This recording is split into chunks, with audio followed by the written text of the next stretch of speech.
Hola, hola para todos, ¿qué tal? Espero que se encuentren muy bien. El día de hoy, como conmemoración por los 95 años del nacimiento del pensador francés Michel Foucault, he preparado un escrito cuya forma inicial se titula de la siguiente manera: El liberalismo y el neoliberalismo, dos monstruos magníficos. Entonces, sin más, voy a comenzar con la introducción. Este texto pretende realizar una exégesis de los análisis que hizo Michel Foucault sobre el nacimiento y el desarrollo del liberalismo y el neoliberalismo como tecnologías de gobierno de las sociedades actuales. Se pretende mostrar cómo estas tecnologías se convirtieron en dos monstruos magníficos que han logrado que el capitalismo se mantenga como paradigma económico, social, político, cultural e individual que rige la vida de la mayoría de las sociedades en el planeta.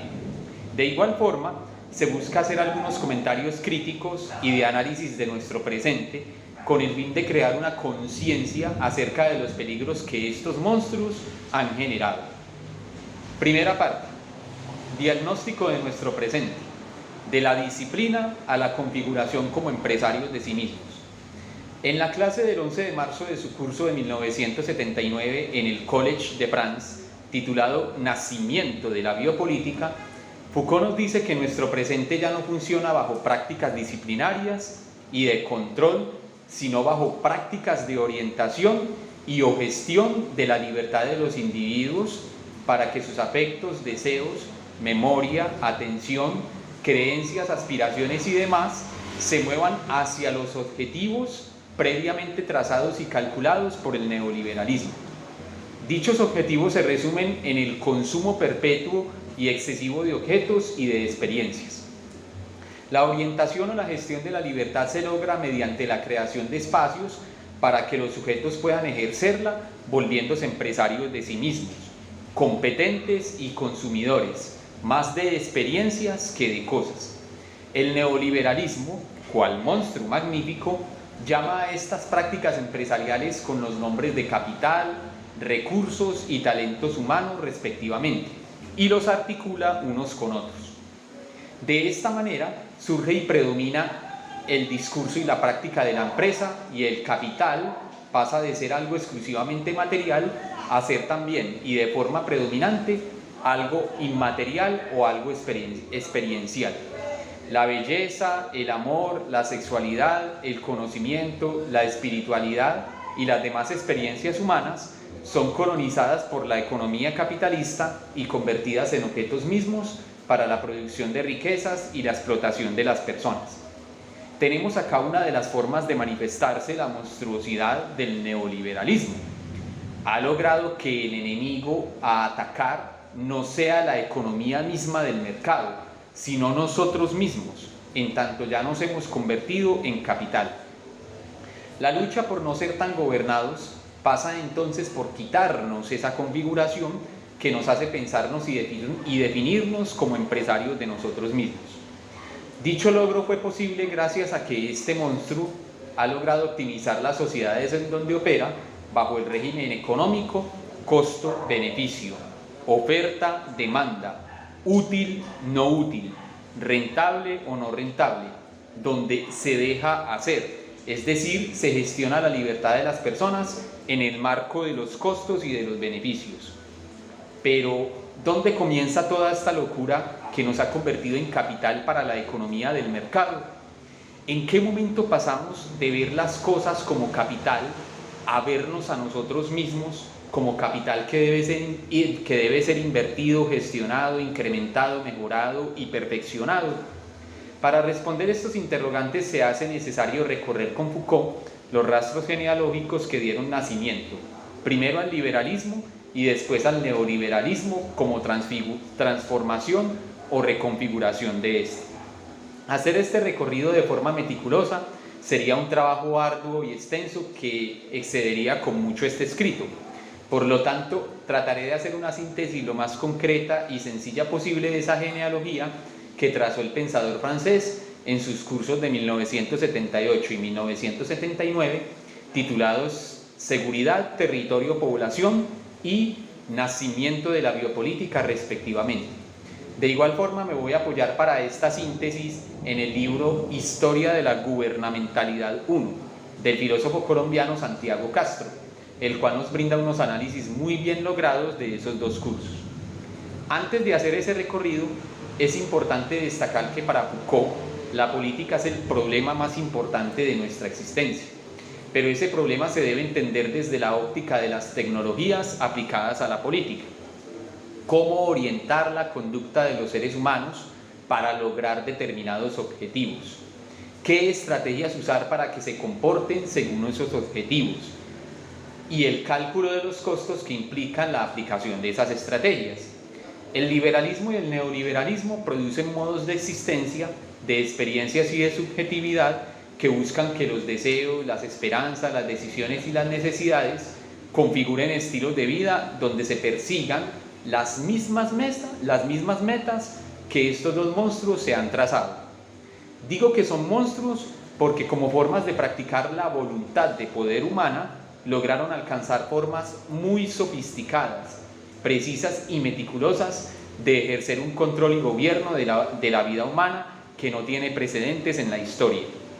Cual monstruos que parecen sacados de una fantasía, tienen capacidades que parecen sobrenaturales o por fuera de lo común, para lograr que el capitalismo no solamente haya sobrevivido a diferentes crisis, sino que se haya renovado y fortalecido hasta el punto de que actualmente vivimos en una crisis que desborda la realidad humana y abarca al planeta mismo, comprometiendo seriamente su existencia. Ahora sí, las tecnologías de gobierno, entonces, a partir de esto, son un tipo de tecnología que busca que los individuos consientan o acepten unos objetivos que no salen de ellos mismos, pero que los incorporan como si fueran suyos, los hacen suyos. Una cosa es decidir y otra cosa muy distinta es consentir. El liberalismo y el neoliberalismo han logrado desarrollar ciertas tecnologías de gobierno que han generado que los individuos consientan o acepten unas prácticas que han derivado en las grandes y escandalosas inequidades y crisis que estamos atravesando en la actualidad. La mayoría de la sociedad acepta estas prácticas sin sublevarse, porque han aceptado las estrategias que orientan qué desear, a qué aspirar, qué creer, qué pensar y cómo actuar según unas prácticas cuyos objetivos son crear estilos de vida que giren en torno a la producción y al consumo. Se aceptan las prácticas económicas neoliberales y con ellas las enormes y escandalosas desigualdades y prácticas depredadoras del planeta con el fin de satisfacer un consumo excesivo de recursos y de energías. De ahí el apelativo de monstruos, por esa capacidad de generar una dominación aceptada por una generalidad de la humanidad y su consecuente poder destructivo. Segunda parte, nacimiento del primer monstruo, el liberalismo. En su curso de 1978, Seguridad, Territorio, Población, Foucault va a reinterpretar o a modificar su planteamiento del poder cuando introduce la noción de gobierno. Dicha noción surge cuando nuestro pensador contrapone la soberanía de las monarquías al surgimiento del problema y la necesidad del gobierno de las poblaciones, a partir de una serie de acontecimientos que ocurrieron entre los siglos XVII al siglo XIX, que serían los problemas de la circulación de las mercancías, de la escasez de alimentos, de la organización de las ciudades, a partir de la aparición y de la explosión de la industria, el aumento de los crímenes producto de la escasez, la aparición de enfermedades a causa del incremento de las poblaciones en las grandes urbes y la infraestructura sanitaria, y las crisis de las formas monárquicas de gobierno que no estaban en la capacidad de afrontar y de resolver esos problemas, entre otros problemas que acontecieron en esos siglos. Entonces se pasa del gobierno de las poblaciones para proteger y mantener un territorio al gobierno de las conductas para aumentar las riquezas del Estado. En este punto, el poder pastoral de la dirección de la conciencia y el gobierno de las almas se integra a la nueva racionalidad del Estado, bajo el juego gobernante ciudadano, donde el problema será el mencionado gobierno individual y colectivo de las conductas y o de las almas para lograr el fortalecimiento y el enriquecimiento del Estado. Gobernar se vuelve también la puesta en marcha de una economía que responda a las transformaciones de esas épocas. La razón de Estado entonces se convierte en la primera forma de concretizar ese arte de gobernar que puso en crisis el modelo jurídico de la soberanía y donde surge el problema de la gestión de las poblaciones. Dicho problema se resume en el cambio del punto de vista acerca de lo que es una población. Ya la población no se ve como un conjunto de brazos o de fuerzas al servicio del cuerpo del soberano o del rey, el cual tenía la facultad de hacer morir y dejar vivir, sino como un conjunto de procesos que deben permitir su gestión eficaz para el fortalecimiento y el enriquecimiento del Estado, donde cambia el paradigma del hacer morir y el dejar vivir por el de hacer vivir e impedir o reducir los riesgos que conduzcan a la muerte de los individuos en tanto son indispensables para la economía y los intereses del Estado. Es lo que Foucault llama el gobierno de los vivos y de las poblaciones, a partir de la gestión y o manejo de sus complejidades o de sus variables. Esas complejidades son la salud, la higiene, la longevidad, la natalidad, la raza, entre otras variables más. A grandes rasgos, la razón de Estado se caracteriza por a. La concepción de que el Estado es el principio y el fin único del nuevo arte de gobernar. El fin del Estado es el Estado mismo. b.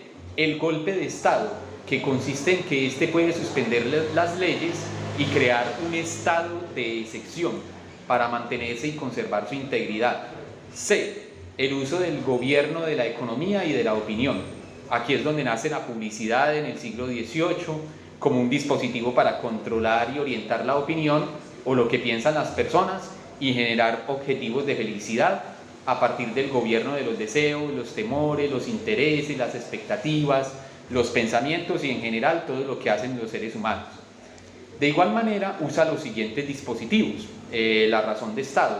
Primero, o A, la geopolítica, entendida como el cálculo racional de los intereses y de las fuerzas sobre la base del control económico de los mercados, la extensión de las influencias políticas, así como a través de la carrera armamentista, tecnológica y científica, algo que se desarrolló muchísimo en el siglo XX, a partir, por ejemplo, de la Guerra Fría y de todo lo que sucedió después. B. El uso del espionaje y de las fuerzas militares internas, donde nace la policía, la cual tenía como funciones el saber cuánta gente hay en un territorio, dónde viven y qué hacen, al igual que garantizar que todos tengan alimentos. C. La intervención de la salud. Surge la medicina preventiva, el cálculo de riesgos, la medicina social para evitar la propagación de enfermedades en las urbes.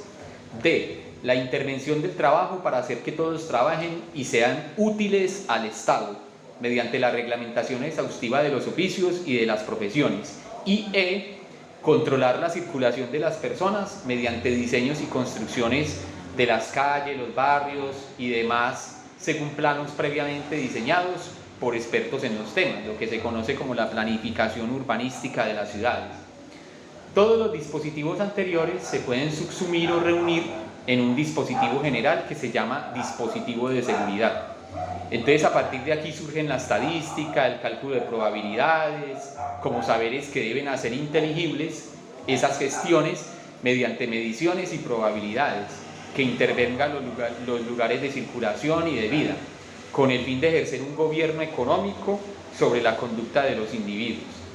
De igual forma, se buscaba intervenir en las condiciones biológicas de la especie por medio de la política, modificar los condicionamientos naturales y vitales que afectan la vida de las poblaciones con el objetivo de aumentar sus potencialidades para los intereses del Estado. Los mercantilistas son un ejemplo de ese intervencionismo de la razón de Estado, ya que ellos plantearon técnicas de control sobre los acontecimientos con el fin de prevenir la escasez y las revueltas como sucesos indeseables. En otras palabras, propusieron restricciones y coacciones a las actividades económicas.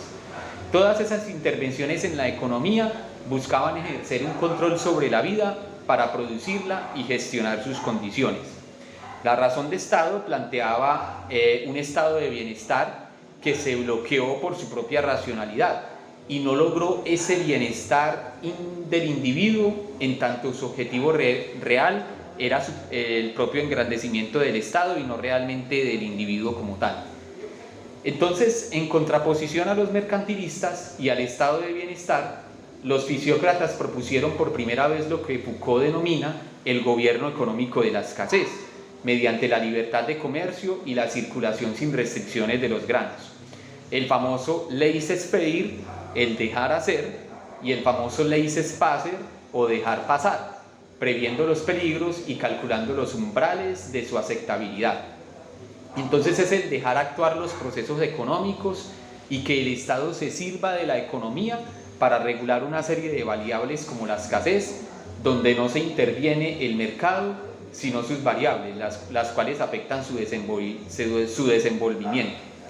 Gobernar es dejar hacer que los procesos económicos sigan su curso natural. Estamos nada más y nada menos que ante el nacimiento de nuestro primer monstruo, el liberalismo como tecnología de gobierno. Con el liberalismo, los dispositivos de seguridad pasaron a gestionar los deseos humanos, es decir, dejarlos que se produzcan y que acontezcan dentro de ciertos límites o campos de acción, con el fin claro de que produzcan riquezas y beneficios para el Estado y el capitalismo. El liberalismo se puede entender como el gobierno de los deseos o como creación de campos de acción donde los individuos persigan sus intereses. Y a partir de aquí también nace el homo economicus, es decir, el sujeto económico en contraposición al sujeto de derechos. El criterio de verdad para caracterizar a este sujeto será el éxito o el fracaso, la utilidad o la inutilidad de las acciones de gobierno. El neoliberalismo va a radicalizar o a llevar a otros niveles estas características, cuando plantea que ser ciudadano es ser emprendedor, útil, rendir y ser eficaz. Lo importante acá no es la justicia, sino el principio de la utilidad, la economía y no los derechos, características que definen a la mayoría de los estilos actuales de vida. Con el liberalismo cada quien persigue su propio interés, lo cual nos indica claramente, según Foucault, que en su nacimiento no tuvo nada que ver con los derechos humanos ni con las normas universales para la política. El liberalismo deja actuar las pasiones y gobierna sobre los intereses y no sobre las cosas mismas. ¿Por qué obedecemos las leyes y las normas?, se preguntaba nuestro filósofo. Los liberales responden que es por un cálculo de intereses, donde siempre sentimos que se favorecen los nuestros cuando cumplimos con ellas. Y con base en eso, la justicia se concibe como algo no natural, ni que existe por fuera de lo que hacemos, sino que es un instrumento para minimizar el dolor y maximizar el placer, ya que ni las leyes ni el derecho sustituyen al interés personal. ¿Y cómo es que el interés personal redunda o permite el interés general? Pues Foucault nos dice que es por la invisibilidad de la totalidad del juego de los intereses, que le impide a cada uno visualizar el juego entero, es decir, que nadie es capaz de saber cuáles son las reglas de ese juego y sus resultados colectivos, porque si se pudiera conocer eso, no sería posible el juego mismo, o impediría la espontaneidad de los intereses inmediatos de las personas.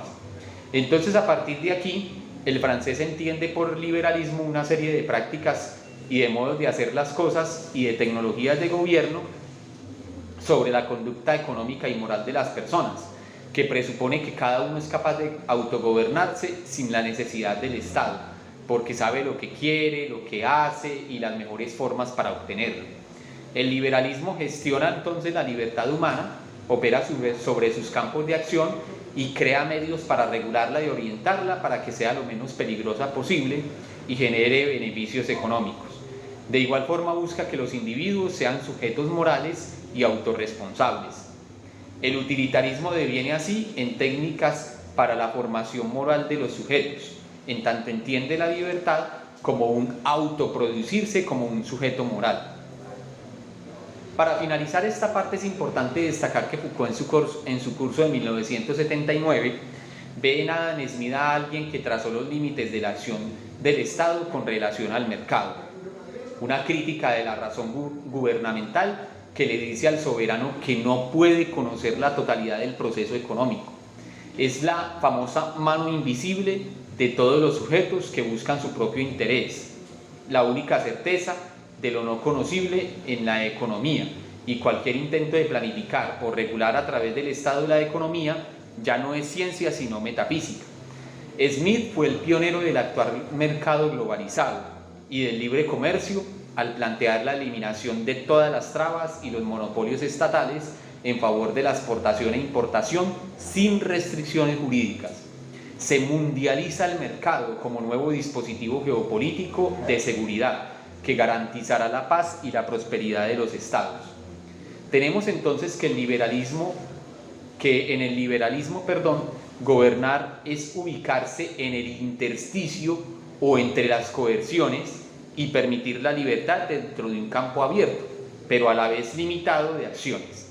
La libertad se vuelve objeto de consumo, es decir, es producida en todos los ámbitos de la vida y no simplemente en algunos donde se respete o se deje actuar. El neoliberalismo llevará esa libertad hacia la configuración de sujetos empresarios de sí mismos y que juegan con sus propias competencias. Surge el segundo monstruo, el neoliberalismo y el miedo al estado de bienestar.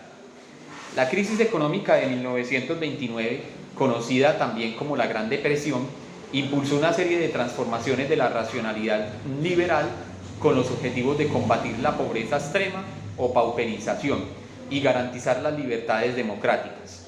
Aparecieron el control de la economía de Keynes y la intervención del Estado en extensos ámbitos de la vida social, con políticas de pleno empleo, de vivienda, de seguridad social, de educación gratuita y demás, en lo que se conoce como el moderno estado de bienestar o welfare. Es aquí donde aparece el neoliberalismo como reacción en contra de estas transformaciones del liberalismo. Foucault llamó a estas reacciones como fobia al Estado, porque acusan al estado de bienestar de abandonar los principios liberales en nombre de prácticas de intervención que, según ellos, son el caldo de cultivo para el comunismo, el socialismo y el fascismo. El neoliberalismo se presentará como la renovación de la racionalidad liberal. Dicha renovación consistirá no en la eliminación del Estado, sino en utilizarlo como instrumento para crear y garantizar la autonomía del mercado. Es una racionalidad política que abarca los gobiernos de las vidas económica, social e individual, abarcando de forma meticulosa la totalidad de la vida de las personas sin dejar nada fuera de sus dominios. La genealogía del neoliberalismo es trazada por Foucault a partir de los efectos del nacionalsocialismo alemán, que desembocaron en el famoso milagro de Alemania, que le permitió a este país resurgir a partir de la implementación de una economía de libre mercado y la competencia entre distintos intereses y la estimulación de la propiedad privada, mejor dicho. Para esta racionalidad, el mercado y la competencia entre intereses no son datos naturales y se deben intervenir políticamente para crear unas condiciones artificiales o unas reglas de juego para la competencia. Dichas reglas deben garantizar el buen funcionamiento del mercado y de todas sus dimensiones, la población, la ciencia, la tecnología, etc. Es aquí donde surge el empresario de sí mismo. Cada ciudadano se convierte en un actor económico capaz de gestionar sus propios riesgos sin la ayuda del Estado. Se desmontan entonces todas las prácticas del estado de bienestar, como la seguridad social pública, y se pasa a privatizarla para que sean los ciudadanos mismos quienes inviertan, ahorren y tengan cesantías para protegerse a sí mismos de cualquier riesgo. El discurso de verdad que sustentará dichos desmontes del estado de bienestar y su privatización es que con ello la gente se acostumbra a recibir ayudas del Estado, aumentan los desocupados y con ello no buscan desarrollar o mejorar sus competencias para convertirse en jugadores económicos capaces de gestionar sus propias vidas. Esta racionalidad pasa por completo por la economía, desde la cual debe articularse el Estado para definir qué puede o no hacer y dónde debe intervenir para regular. A las tecnologías neoliberales no les interesa eliminar las desigualdades, sino combatir unos umbrales donde se llega a la pobreza absoluta. Y solamente cuando se llega y se pasa este umbral, se entregan ayudas para lograr que esos individuos se inserten nuevamente al mercado como competidores económicos. Es un gobierno que convierte la economía del mercado en el principio mismo del arte de gobernar y en el eje central que domina todas las demás esferas de valor para crear una sociedad competitiva. Los neoliberales alemanes no creían que las fallas estuvieran en el capitalismo mismo, sino en el Homo economicus, quien se encuentra desarticulado y confundido por una falta de ética de la convicción. De ahí que se debe configurar a los individuos bajo una ética del deber profesional, de la forma empresa y del trabajo abnegado, para que su salvación en este mundo dependa de sí mismos, en lo que se conoce como la política vital o la política de la vida, la Vitalpolitik en alemán. Por otro lado, el neoliberalismo norteamericano tiene en común con el alemán el rechazo del dirigismo estatal y del liberalismo clásico, pero proponen una posición intermedia, ni regulación estatal de la economía, ni desregulación absoluta del mercado. Su posición se basa en la aplicación del método del Rule of Law, medidas o leyes jurídicas que crean un marco de acción para el juego económico entre individuos libres y empresas que debe ser garantizado por el Estado para renovar el capitalismo. Ambas formas de neoliberalismo buscan un gobierno de lo social que extienda la forma empresa y la economía a todos los ámbitos de la vida. Se rechaza la economía planificada y el socialismo y se busca convertir la vida social en un mercado donde la forma empresa permea y se mete en todos los aspectos de la vida.